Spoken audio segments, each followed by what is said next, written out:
जब जाफर साहब को पता चलता है कि मुबशरा जो है मुहिब को कुटने उसके घर जा रही है, तो जाफर साहब अपने घर से भागते हुए बाहर आते हैं उसको पकड़ने के लिए। लेकिन मुबशरा तो निकल जाती है और वो भी गाड़ी में बैठते हैं और निकल जाते हैं। भाई तुसी अपनी दोस्त को भी नाल ले जाना सी, उन्होंने लड़ाई वेखने का इन्ना शौक है, वो पीछे पछता रहा है। देखो जरा स्टाइल कैसे मार रहा है।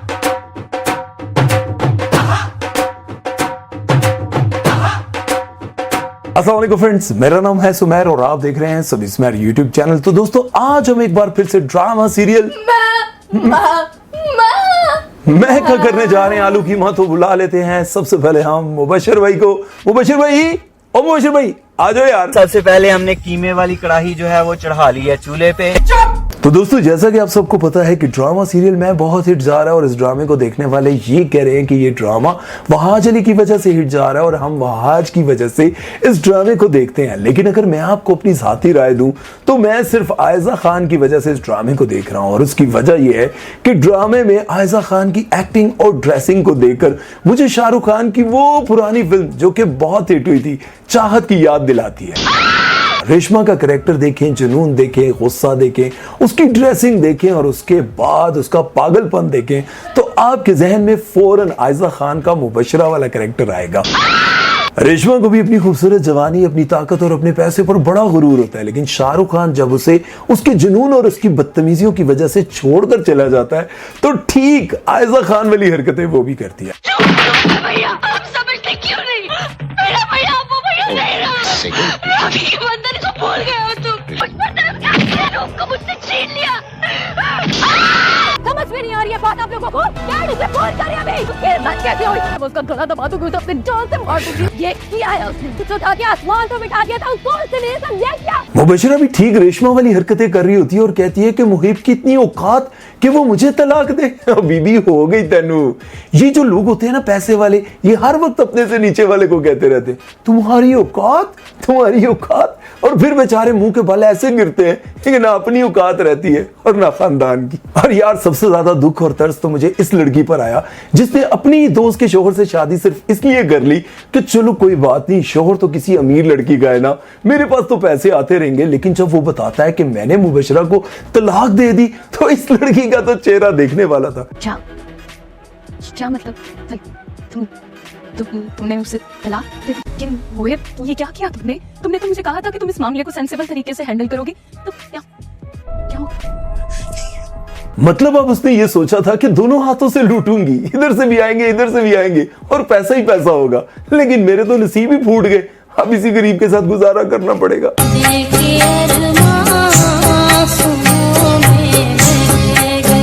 वैसे मैं आपको यह भी बताता चलूं कि आयजा खान ऐसा ही सेम किरदार एक और ड्रामे जिसका नाम था बिखरा मेरा नसीब में भी कर चुकी है। मतलब उसमें भी उन्होंने न जाने कितने लोगों की जिंदगियां बर्बाद की थी। किस तरह से गाड़ी चला रहे हो? कल से काम पर मत आना। उसने सुबह सुबह आके मेरी नींद खराब कर दी और आप कह रही हंगामा खड़ा ना करो। मुझ पर इन बातों का कोई असर नहीं क्योंकि मैं जानती हूँ मैं परफेक्ट। I am perfect. वैसे नसीब कैसे बिखरते हैं, जब मैं इस ड्रामे पर रिसर्च कर रहा था तो मेरी आंखें खुली की खुली रह गई।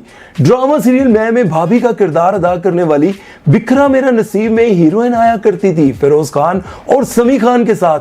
आप देखें कि नसीब कैसे बिखरे कि अब वो किस तरह का छोटा सा किरदार अदा कर रही है। यार अगर भाभी की बात कर ही रहे हैं तो भाभी वाला ये सीन देखकर ना मेरी तो हंसी छूट गई। यकीन करो बड़े दूर से पकड़ के लाया उसको। यार दिखा ये रहे थे कि भाई जो है वो असर की नमाज पढ़ने जाता है, मगरिब भी गुजर जाती है, इशा भी गुजर जाती है, लेकिन वो घर नहीं आता और बहन उसको ढूंढने के लिए बाहर जा रही होती है। तो भाभी कहती है मैं भी साथ चलती हूँ। तो वो आगे से कहती है नहीं भाभी, भाई आएंगे तो परेशान होंगे। वो घर पे ताला लगा हुआ देखकर कहाँ जाएंगे? मोबाइल दो रहे बहन जी, मोबाइल दो रहे। ओ यार मोबाइल पे फोन कर लेंगे, तुमसे पता कर लेंगे कि तुम कहाँ हो। इसीलिए तो मैं डायरेक्टर्स और राइटर को कहता हूँ कि यार साथ में लिख दिया करें। ये 1965 की स्टोरी है, उसमें मोबाइल फोन नहीं हुआ करते थे। और भाभी अपनी मासूम सी नंद को ये कह रही होती है कि तुम इतनी रात को अकेले कैसे जाओगी? भाभी जी है तो मासूम लग दिए, एडी मासूम नहीं पूरी रात ही टोटे वेख दिए। हरामी हो बेटा। भाभी जी आपकी मासूम नंद आपको क्यों साथ लेकर जाएगी? अगर वो आपको साथ लेकर जाएगी तो जाहिद को कैसे बुलाएगी? डेट कैसे मारेगी? उसके आगे रोना धोना कैसे करेगी? मैं अकेली, मजबूर, बेसहारा, मिडिल क्लास, इन्ना बड़ा घर है तुहाडा, तुसी अपने आप को गरीब कहते हो। बहुत अच्छे भाई। यार ये वो लड़कियां होती हैं जिन्हें अमीर लड़कों की हमदर्दियां बहुत पसंद होती हैं और पूरे जहान को बता रही होती हैं कि यार मेरा बड़ा ख्याल रखता है, मेरे मुश्किल टाइम पे बड़ा काम आता है।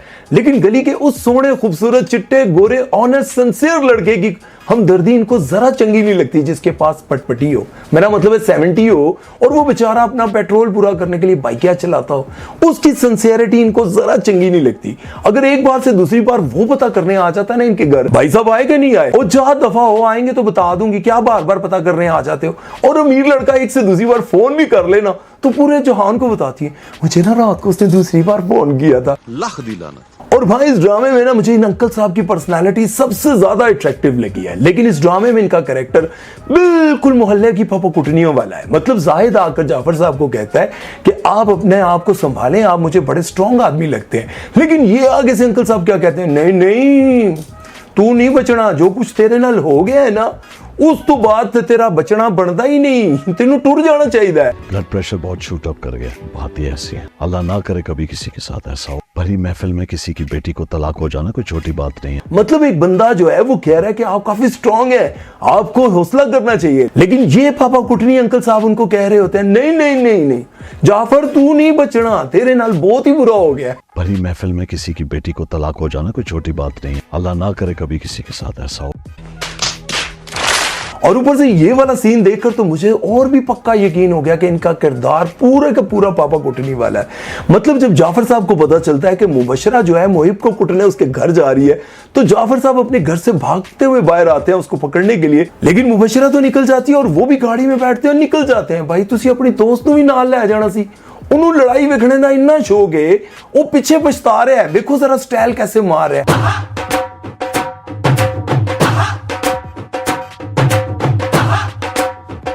और यार ये स्टाइल देखने के बाद तो बंदा यही सोचता है ना कि पापा कुटनी बैठकर अब सोच रही है काश मैं वहां होता तो लड़ाई अपनी आंखों से देखता, काश मैं इस रिश्ते को पक्का खत्म कराता, काश। मतलब ये वो पापा कुटनी होती है जिनको पता चल जाए ना फलां जगह लड़ाई हुई है और वहां पे मैं मौजूद नहीं थी, मतलब इनको पूरी रात नींद नहीं आती। हाय मैं उत्थे क्यों नहीं सा, मैं अपनी अखा क्यों नहीं देखा। यार हद होगी यार। अब यार आप लोग मुझे ये बताएं, आप भी मेरी तरह बड़े मासूम सीधे सादे से बंदे हैं, आप लोगों को भी ये बात समझ आती होगी कि अगर किसी बंदे को हार्ट अटैक हो जाए, वो भी शदीद किस्म का, उसको हॉस्पिटल लेके जाया जाए और बहन को पता चल जाए और वो डॉक्टर के पास आकर पूछ रही हो मेरे भाई की कैसी हालत है, वो कहे कि इसको बड़ा शदीद किस्म का जो है ना सीरियस किस्म का हार्ट अटैक हुआ है, हमने उनको इंजेक्शन लगाया और वो सो रहे हैं। अभी हमारे पास डॉक्टर साहब अवेलेबल नहीं है, वो सुबह आएंगे और उनको चेक करेंगे। भाई आप कराची जैसे बड़े शहर में रह रहे हो तो आप इनको कार्डियोलॉजी उर्फ दिल वाले अस्पताल ले जाओ, उत्थे तो होएगा ना दिल वाला डॉक्टर, वहां पर लिटाया हुआ। डॉक्टर साहब कह रहे हैं इनको बड़ा शदीद हार्ट अटैक हुआ है और हमने इनको टीका लगाया, अब वो सुकून से सो रहे हैं। बड़ा फिट इलाज है भाई। अगर आप में से भी किसी को हार्ट अटैक अल्लाह ना करे हो जाए ना तो नींद वाला इंजेक्शन लगवा लें, आप बिल्कुल ठीक हो जाएंगे। और यार ये जो लोग ड्रामा देखते हैं और ड्रामे को पसंद करते हैं और ड्रामे को पसंद करने के बाद मेरी वीडियो आकर देखते हैं और कमेंट सेक्शन में आकर लिखते हैं ओ भाई तुम्हें शर्म नहीं आती, अपने ही ड्रामों की बेहुरमतियां करते हो। भाई ये ड्रामा है, कोई कौमी असम्बली का इजलास नहीं है या फिर कौमी तराना नहीं है जिसकी मैं गलतियां निकाल रहा हूं, ये ड्रामा है। वो लोग भी चाहते हैं कि हम ऐसे ही रिव्यू करें, उन लोगों को भी अच्छा लगता है, पर ਤੁਹਾਨੂੰ अच्छा नहीं लगता की कर सकते हैं, थोड़ा तो कोई हाल नहीं। और उन लोगों को भी समझाना चाहता हूं जो आयशा खान के बारे में बार बार आकर कहते रहते हैं आयशा खान बहुत बड़ी लग रही है, आयशा खान बहुत बड़ी लग रही है। हाँ वो तो गोरियां नहीं वड्डियां लगदियां ਜਿਹੜੀਆਂ 60 साल दी हो गई इंग्लिश फिल्मां बनांदियां, उन्हां दी तस्वीरां ते तुसीं अपने मोबाइलां 'च लांदे हो। अरे बाप रे ये तो धोती खोल रहा है। अब जाफर साहब के मरने के बाद जाहिद का अपना बाप कहेगा कि तुम मुबशरा से शादी कर लो, और वो मुबशरा से हमदर्दी करते हुए नहीं कहेगा बल्कि इसलिए कहेगा कि जाफर की इतनी जायदाद आखिर किधर जाएगी, वो मेरे ही कंट्रोल में आनी चाहिए, उसका बिजनेस भी मेरे कंट्रोल में आना चाहिए। ये वो बाप होते हैं जो अपने ही बेटों को अपने ही हाथों ऐसी औरत के हवाले कर देते हैं जिसे कहते हैं चमड़ी तेरी ते हड्डियां मेरियां। आप लोगों ने देखा होगा कि हमारे बचपन में हमारे माँ बाप हमारे उस्तादों को जाकर कहा करते थे ऐ मस्ती करे ना तेनू इन्ने लित्तर मारो कि ती चमड़ी लै जाए, बस हड्डियां सलामत छोड़ दिया। वाह अब्बा जी, अज भी तुहानू मैं बड़ा याद कर रहा सा। मैनू वो पुराने उस्ताद ही मिले सन। ये बंदा भी अपने बेटे के साथ कुछ ऐसा ही करने वाला है। मतलब जायदाद के चक्कर में जाहिद को कहेगा कि तुम इससे शादी कर लो, और तुम आज जो कुछ भी हो, जो कुछ तुम्हारे पास है, वो सिर्फ और सिर्फ मेरी वजह से है। अब जाहिद अपने बाप की बात मानकर शादी तो कर लेगा, लेकिन ये भी आपको बता दूं कि वो दूसरी शादी अपनी पसंद की भी करेगा, और वो घर से सब कुछ छोड़ छाड़ कर चला भी जाएगा। फिर मैं कहता हूं कि ऐसे लोग जो दूसरों की औकातें याद करवाते रहते हैं, वो अकेले बैठकर आखिर सोचते रहते हैं मेरी अपनी औकात क्या है, मेरे नाल तो कोई नहीं रहता, कहा नहीं पाता मैनू। फिर वो अकेले बैठकर रोते रहते हैं सारी जिंदगी, और एंड पर जाकर कहते हैं सच्चा प्यार नहीं मिला। 18-19 बंदे तुसी चेक कर बैठे हो ते तुसी कहने मैनू सच्चा प्यार नहीं मिला। अल्लाह तुहानू ही मुबशरा जैसी बीवी अता करे। तुसी कह रहे हो नहीं, तुसी ओदी दौलत वेख के कह रहे हो आमीन आमीन आमीन।